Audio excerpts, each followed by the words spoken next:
Alright guys, it's another week, it's another video. This is week 5 of the Sweeney Todd escape room build, and this week I'm trying to get that last wall finished of the brick effect. Once I've done that, I'm going to be cracking on with getting the wall lights up there, and then finally, if I get a chance, I'm going to be doing the flooring in room 1. I'm really wanting to get that room 1 done as finished as possible, as quickly as possible, and then we can crack on to the tunnel, and finally we can crack on to the last room of it. So buckle up, let's go.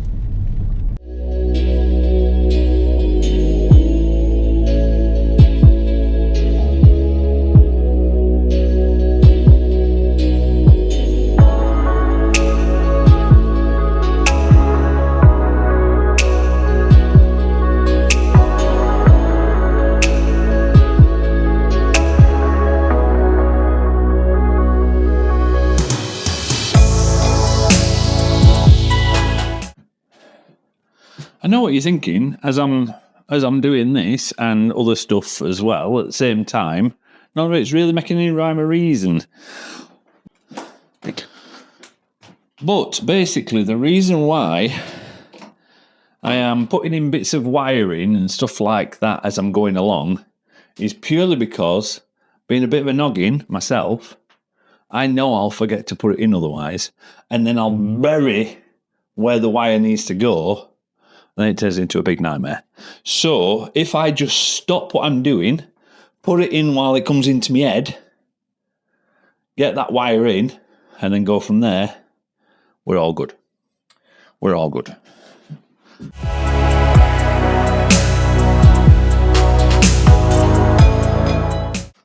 The beauty about everything that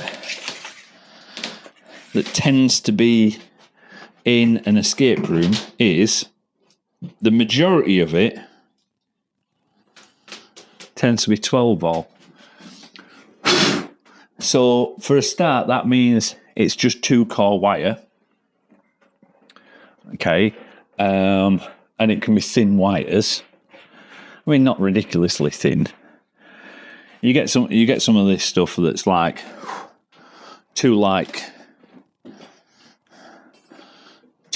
strands of like the finest hair you've ever met, but it tends to be 2 core, so that when you're wiring it up like a maglock or something like that, it's just a red and a black wire, so it's pretty easy to like wire up, and it's reasonably risk-free. You've got to go some to hurt yourself on 12 volt. You've really got to be going some. Now, my thought is, now that I've got this coming through there, okay, my thought is, I'm going to run a couple of lengths of this round where the door casing is going to be, and down so it's over that side of the room. Now, the reason why I'm doing it now is, like I've just said, is I'm going to end up burying all the access that I would have to put it in the room, okay? And I want to put it in before I put the cladding around the bottom half of the walls, so that can hide all my wires, because I don't like any wires that you can grab. And I also don't like any plug sockets in rooms, because everybody's seen them, in them little catalogues that come through the door and stuff like that, and it's got like the burglar-proof safe, and it turns out it's a double socket. Well, everybody, as soon as they walk into an escape room, think that it's full of them. So then they're sticking their fingers in it and licking them and stuff like that. Craziness.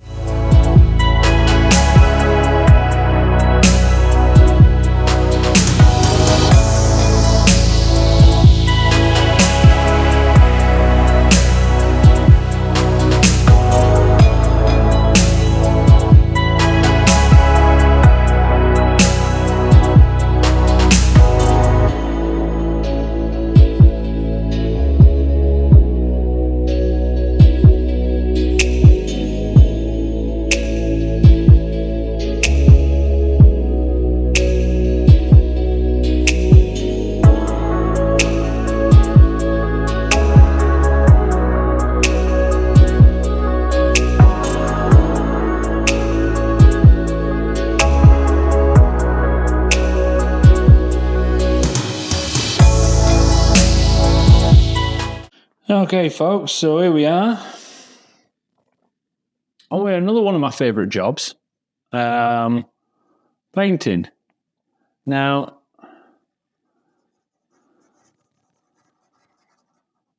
you would have thought, with the amount of painting that I do, you would have thought I've come to terms with that I've got to do it and just get on with it. I've not.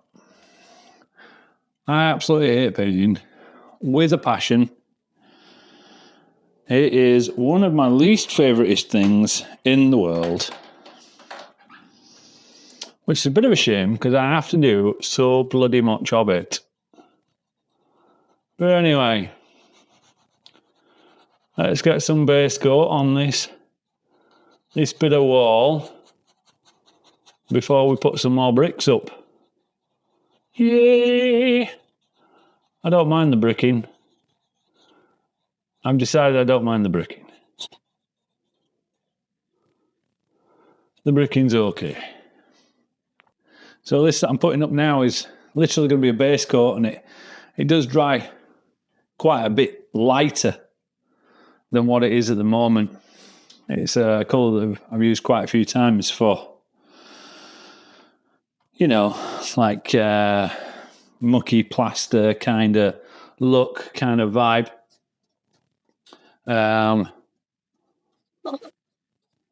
So we're going to be putting this up, and then down the line I'll be mucking it up more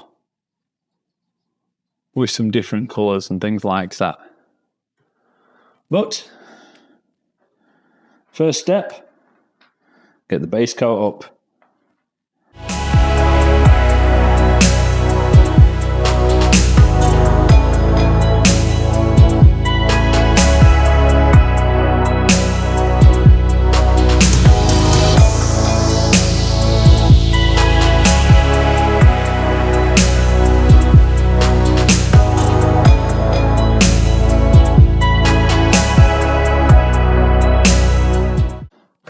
Sometimes, if I'm really lucky, okay, my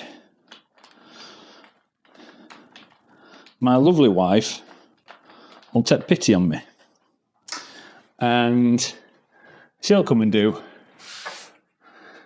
the lion's share of painting, or sometimes my daughters will. But unfortunately, quite often, they're all at work nowadays. And it means I have to do more of this sort of rigmarole. I hate it. I hate decorating at home. It's not just at work that I hate it.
Right, so it's basically from here to there, it's running out almost by a full brick. And at the top, we've got a whole other world of problems that we'll get to next. But the first issue, let's try and get so that as bottom row, something like lines up at each side, so it don't look too all over the place, like you're at sea or something, right? And then we'll get next row in, we'll be fine for next row, and then the top row, yeah, we're going to have to do a load of cutting and see where we end up with that. But anyway, right, let's get on with it. Let's get on with it.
Okay, so let's open up one of these lights that we've decided to put up and see what we get in the box.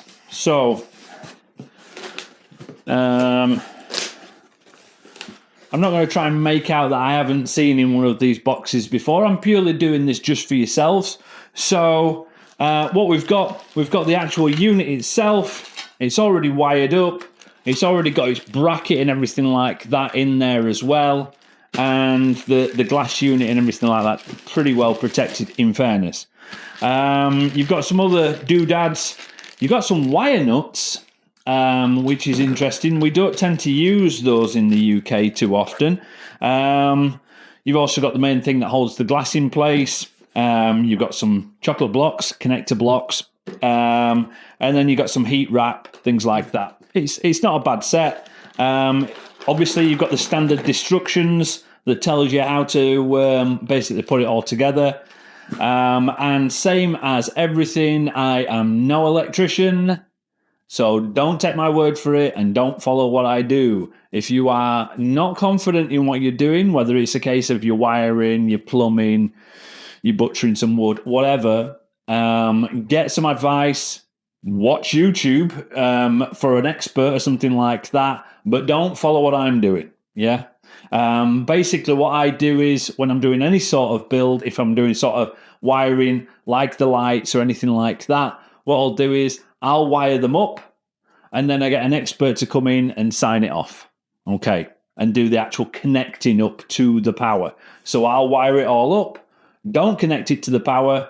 They come in, check everything, sign it off, and connect it to the power for me, because you only really get one chance at it. You get it proper wrong, you're going to have a bad day. So, the actual units themselves, let's have a look at those. Like I say, quite well wrapped up. You've got your three colours. You've got your brown, your blue, and you've got your earth as well, which is your yellow. So, unwrapping those, we went with these because they do kind of look like wall gas lamps. They've got a bit of a paint effect to them. They've got a bit of a look to them, which we'll be adding to it. Then you've got the actual glass itself. The glass itself is tinted, so it's not just clear. It's tinted like an amber. So that in itself is going to help with, we're going with a flickering flame LED, or we're going for a low light, warm light that's going to be in there. The amber light itself will help. Also, which is quite nice, the insides, which you are able to see, the insides do also look part of it. So they've actually taken the time to give it the same effect as the outside, the same sort of like brush effect and things like that. So that's pretty decent. Quite a lot of these, you'll find as you start to get into them, they just, it's sort of like a cursory glance that they're not too bothered. And the stuff like the insides, they won't bother doing. But this one's pretty good. And the price point for these is pretty cheap. For two of these units, it was £55 delivered from my mate Jeff over at Amazon. So, I don't think you can really grumble for what it is. And like we've said before, if you can buy something that's pretty much, pretty much there, why would you make it yourself if it's pretty much there and you can just add to it and make it look better? So put the glass back in. You've got this little screw-in ring. You pop that into the glass itself, and then that's what you tighten up, and that does the main holding the glass in place bit. And then there's these two little tin tabs that again are all painted up and everything. They fold over just to hold the glass in place as well, to give it so it's not wobbling around inside the cage. So that's the lights that we were doing, and let's get this last one up.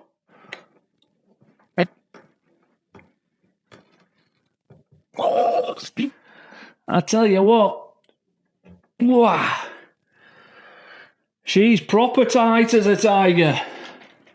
You darling. Yeah. That's it. So, there we go. Just get that tied up on something.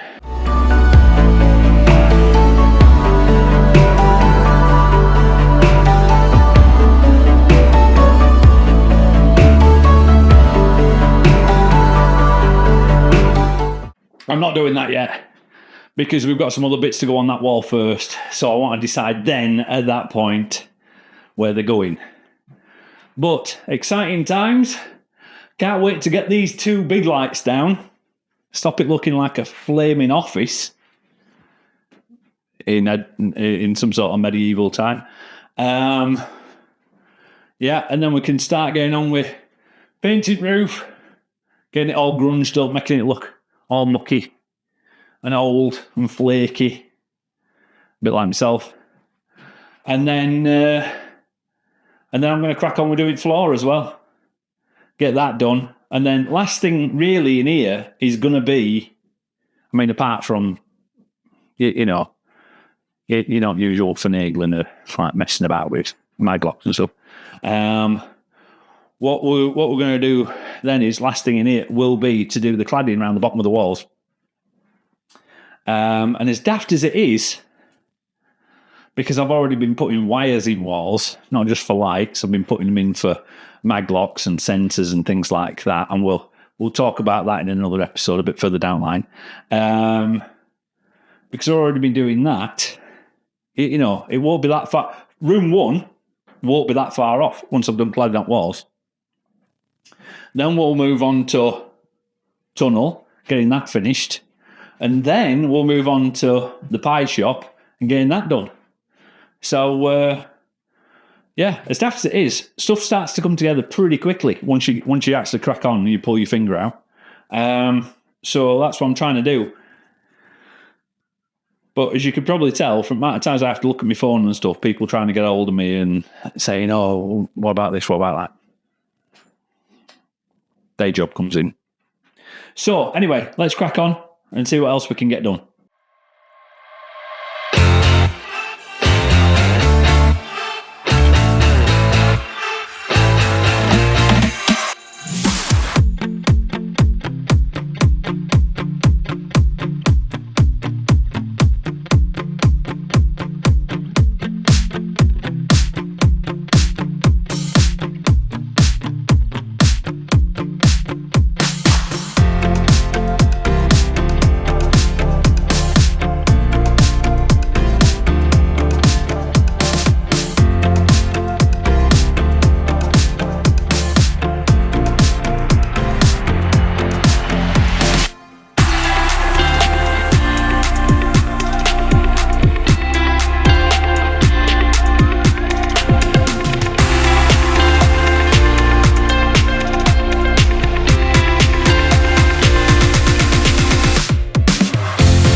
Okay, folks, so we'll call it a day at that.